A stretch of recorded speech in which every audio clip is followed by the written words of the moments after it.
Buenos Aires esconde secretos que muchos prefieren ignorar. Lugares donde el pasado y lo inexplicable se entrelazan para crear escenarios que hielan la sangre. En este video vas a descubrir 5 sitios de la capital argentina, donde lo paranormal no es solo una leyenda, es parte del paisaje urbano. Desde palacios abandonados hasta cementerios cargados de presencias invisibles. Esto no es ficción. Son lugares reales, con historias reales y testimonios que desafían toda lógica. Bienvenidos al Top 5 de los sitios más embrujados de Buenos Aires. Número 5. Cementerio de la Recoleta. Recoleta. Este icónico cementerio esconde más que solo monumentos y tumbas majestuosas.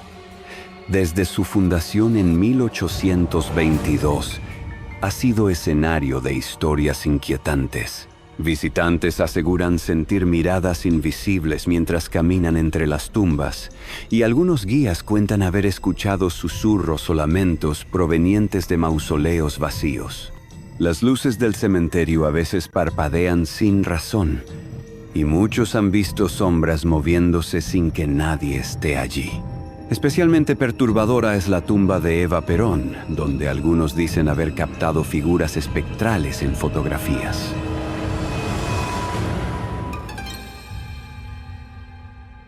Entre sus mausoleos ornamentados y pasillos silenciosos, 2 historias resaltan por su impacto: la de Rufina Cambaceres y la de David Alleno.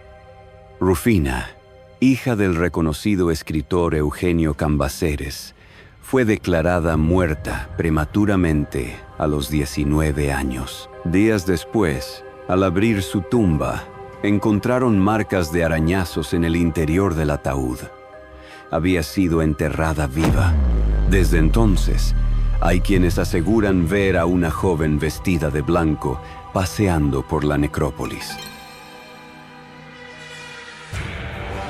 David Alleno fue un cuidador del cementerio que ahorró durante años para construirse su propia bóveda. Una vez terminada, se suicidó en su casa. Su tumba permanece allí, y muchos guías han reportado escuchar pasos cuando el lugar está vacío. Las luminarias titilan sin razón, y hay visitantes que aseguran haber fotografiado figuras difusas entre las criptas. Las psicofonías captadas durante recorridos nocturnos son prueba de que, para muchos, el silencio en Recoleta es solo aparente. Número 4. Casa de los Leones, barrio de Barracas. Una mansión imponente que ahora solo esconde polvo y sombras. A finales del siglo XIX, Eustoquio Díaz Vélez hijo, un hombre de gustos excéntricos y heredero de una de las familias más poderosas de la época, adquirió esta majestuosa propiedad y, como muestra de su extravagancia, mandó traer de Europa 2 leones vivos para que custodiaran su jardín. Pero lo que comenzó como un símbolo de lujo terminó convirtiéndose en una historia oscura. Durante la fiesta de compromiso de una de sus hijas con Juan Aristóbulo Pitamiglio, miembro de una familia de estancieros, ocurrió lo impensado. En medio de la celebración, los leones que solían estar encerrados fueron liberados por accidente. El caos fue inmediato. La alegría se transformó en horror. El hecho dejó una marca indeleble en la familia y en la historia del lugar.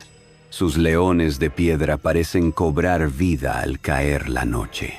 Los vecinos aseguran haber visto figuras observando desde las ventanas y escuchado pasos dentro de la casa, aunque nadie vive allí desde hace décadas. Algunos testigos aseguran que las estatuas de los leones se mueven ligeramente, protegiendo la casa de intrusos. Exploradores urbanos grabaron luces parpadeantes y voces inexplicables dentro de la mansión. En noches de tormenta, una sensación de frío profundo invade a quienes se atreven a acercarse. Hoy, la mansión sigue en pie, abandonada, silenciosa, y aunque los leones ya no están, sus estatuas de piedra vigilan la entrada como si aún tuvieran algo que proteger. Número 3. Torre del Fantasma. La Boca. En el corazón de La Boca, esta torre del siglo XIX fue abandonada tras constantes reportes de actividad paranormal. Su historia comienza en 1908, cuando María Luisa Auvert Aunaud, una rica estanciera, decidió levantar un edificio en la zona. El arquitecto gallego Guillermo Álvarez diseñó una extraña mezcla de modernismo catalán, con una torre que se alza como vigía de un secreto antiguo. En 1910, la construcción fue premiada por su arquitectura, pero pronto algo cambió. Dicen que María Luisa decoró su nueva propiedad con plantas traídas desde España. Lo que no sabía era que algunas albergaban hongos alucinógenos, y con ellas llegaron los Follets, duendes traviesos del folclore catalán. Al principio eran bromas, objetos que se movían, puertas que se abrían solas, pero luego las cosas se salieron de control. Según la leyenda, la mujer comenzó a escuchar risas en la noche, pasos diminutos, voces que susurraban en la torre. La atmósfera se volvió tan densa que decidió abandonar la casa y volver a su estancia en Rauch. La torre quedó sola, pero no vacía. Unos años más tarde, una joven artista plástica se instaló en la torre. La llamaban Clementina. Era reservada, silenciosa. Pasaba horas pintando cuadros oscuros, con formas distorsionadas y rostros que parecían gritar desde el lienzo. Algunos creen que inhalaba esporas de los hongos aún presentes en la casa. Otros, que los duendes nunca se fueron. Una noche, Clementina subió sola a la torre y jamás volvió a bajar. Cuentan que se arrojó al vacío.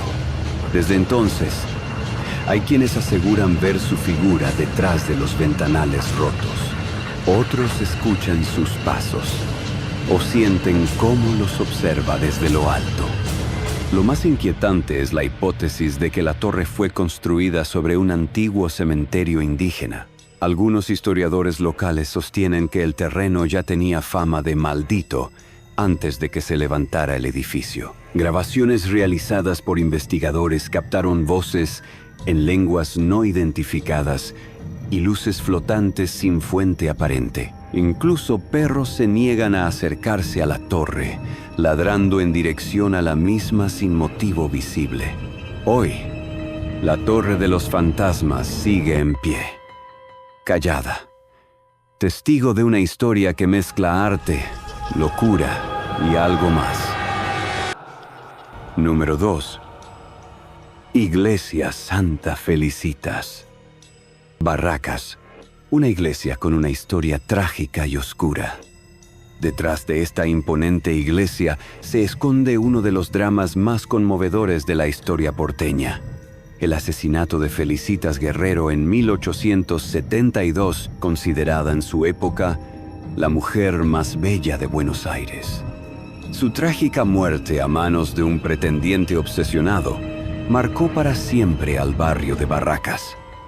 El templo, construido en su honor por la familia, fue escenario de fenómenos inexplicables desde su construcción. Durante una restauración en los años 20, varios obreros desaparecieron sin dejar rastro mientras trabajaban en la cripta. Nunca se los volvió a ver. Los relatos hablan de sombras que se deslizan entre los vitrales góticos y de susurros que parecen venir desde el subsuelo. Algunos fieles aseguran que durante las misas nocturnas sienten como si alguien estuviera detrás de ellos, respirándoles en la nuca. Los que han pasado la noche en el templo escucharon pasos y voces que parecían surgir de las paredes mismas. Hay quienes juran que las estatuas de los santos cambian de posición cuando nadie las mira. Una leyenda más de Buenos Aires. Una advertencia que aún retumba en Barracas. Número 1. Palacio de los Bichos, Villa del Parque. El epicentro de las leyendas urbanas de Buenos Aires. Este palacio, que una vez fue símbolo de riqueza, se convirtió en un refugio de sombras y misterio. Esta lujosa residencia fue construida por la familia Giordano a principios del siglo XX. Según la leyenda, el día de la inauguración, un carruaje con los novios se dirigía al palacio cuando fue arrollado por un tranvía. La joven esposa murió en el acto y desde entonces la casa quedó maldita. El término «los bichos» se refiere no solo a la vegetación que invadió la casa con los años, sino a entidades que algunos aseguran ver merodeando dentro. Vecinos reportan ruidos metálicos como cadenas arrastrándose, luces en los ventanales y lamentos ahogados. Investigadores que ingresaron con equipos de grabación detectaron alteraciones electromagnéticas repentinas y fallas técnicas inusuales. A continuación, algunos testimonios de expertos, médiums y testigos que investigaron el caso. Después de esto, el palacio quedó como embrujado. El palacio se divide en diferentes departamentos, se empiezan a alquilar y los inquilinos duraban muy poco. Cada uno aseguraba de que no podía dormir a la noche, que eran despertados por dos personas vestidas como novios bailando y que de repente lo insultaban y había ruido de cadenas y gritos y el ruido de un tren cuando no pasaba ningún tren. Como que la tragedia se repite eternamente. Empresarios inmobiliarios que han tenido episodios de dificultades para alquilar, vender una determinada propiedad hasta que un medium o un equipo de expertos en espiritualidad o algo por el estilo tratan de liberar a esa casa o ese departamento o esa habitación en particular de esa energía, ¿no?, que está de alguna manera impregnada allí. Yo he estado en el Palacio de los Bichos y ¿qué sentí? Sentí una vibración muy fuerte, sentí que había portales energéticos abiertos, sentí energía negativa, pero también sentí energía de luz. Yo cuando entré a ese lugar conecté con una persona que era un hombre, así como ancestral, como un hombre viejo, que me decía no avances, como que no me dejaba avanzar. Llegué hasta donde me dijeron hasta acá llegas, hasta acá llegué y ahí me retiro. Se siente una presencia realmente, no sé si es oscura la presencia que se siente, pero se siente como que estás constantemente acompañado. ¿Te animarías a visitar alguno de estos lugares por la noche? La ciudad tiene memoria y a veces esa memoria no descansa. Para aquellos que deseen saber más sobre estos sitios embrujados y otras investigaciones paranormales, recuerden suscribirse a Exodum, activar la campanita y seguir explorando los misterios que desafían la lógica y nuestra comprensión de la realidad. Hasta el próximo video.